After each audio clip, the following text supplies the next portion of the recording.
Wake up after snoozing 3 times. 4 coffee to function.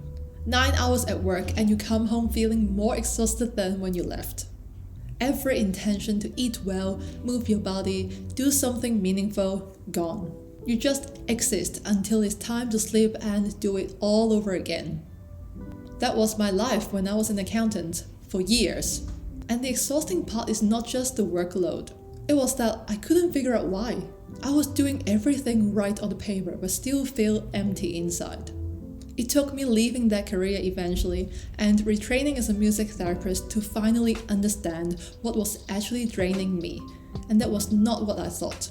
It comes down to 3 resources that most people don't think about separately: your time, your energy, and your attention.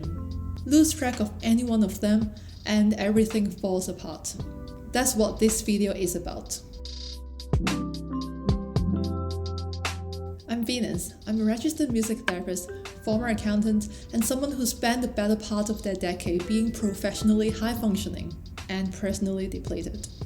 I now work with people, most of them former versions of me, who feel overwhelmed, anxious, unfocused, or just quietly exhausted in a way that they can't explain to anyone. And over time, I developed a framework called T, not the drink, but I think T might help anyway. But T stands for time, energy, and attention. In this video, I'm going to talk you through what T actually means, why most productivity advice fails without it, and how to figure out which one is your weakest link right now. If you want to skip ahead and just do the assessment, the link is in the description box below. It only takes 2 minutes, completely free, and will give you a personalized report. But if you want to understand the why first, stay with me. Here's the problem with almost every productivity system out there. The time blocking, Pomodoro technique, getting up at 5 a.m., zero inbox. They all assume that time is your only scarce resource. But time is actually the least interesting of all 3. Think about it. You have had days when you had all the time that you had in the world, but you did nothing meaningful. You've had days when you only had 2 hours and you moved mountains. The difference was not the clock. It was your energy and attention. And here's a way I think about it as a music therapist. A piece of music has 3 elements: the rhythm, the dynamics, and the melody. You can have the perfect rhythm, the perfect timing, but if the dynamics are flat and your melody is scattered, it won't sound right or meaningful to you. It doesn't move you. Your life is the same. Time is just the rhythm. Energy is the dynamics. How much force and feeling that you bring. Attention is the melody, the direction, the coherence, the thing that makes it mean something. Most people are obsessing over the rhythm while their dynamics and the melody are completely off. So let me define each one properly. Time, this is the one everyone knows. How many hours you have, how are you spending them, what you're saying yes or no to. Most people's time problem is actually a boundaries problem or a value clarity problem. They are spending time on things that don't matter to them because they never stop to ask what does. And your available time is closely linked to attention. Attention is the most underrated of all 3 and the one that is most under attack right now. Attention is your ability to deliberately direct your mental focus. It's finite. Most adults have somewhere between 4 to 6 hours of genuine deep focus per day before it degrades. And in a world designed to fragment your attention, notifications, social media, open plan offices, most people are spending that resource before they even decided what matters. Energy. This is your physical and mental capacity. It's not just about sleep, although sleep is important. It's about what fills you up and what drains you. And this is where my background becomes relevant. Because as a music therapist, I work with the nervous system. Your energy is not just managed by habits. It's managed by your body's stress response. And most people in demanding careers are running on chronically activated nervous system without knowing it. When your nervous system is in survival mode, you can function, but you can't thrive. You can execute tasks, but you can't think creatively, or make good decisions, or feel genuine satisfaction. It's not a mindset problem. It is a biology problem. These 3 components are deeply connected. Low energy destroys your attention. Fragmented attention makes everything take longer, which steals your time. And feeling like you never have enough time depletes your energy.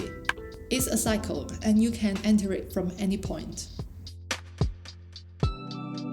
Over time, I noticed that people tend to have a primary weakness, one of the three that pulls the whole system down. And I started calling these the 3 overwhelm types.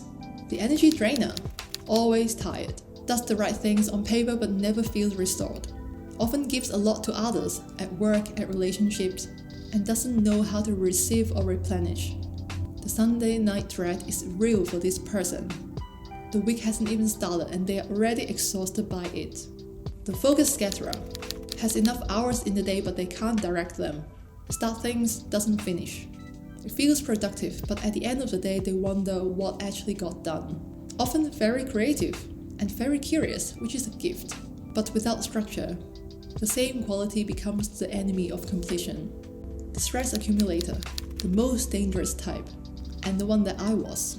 High functioning on the surface, keeps it together, never have a visible breakdown. But underneath, stress is stacking quietly, day after day, week after week, until the glass overflows. This person doesn't often realize how depleted they are until something happens suddenly that forces them to stop.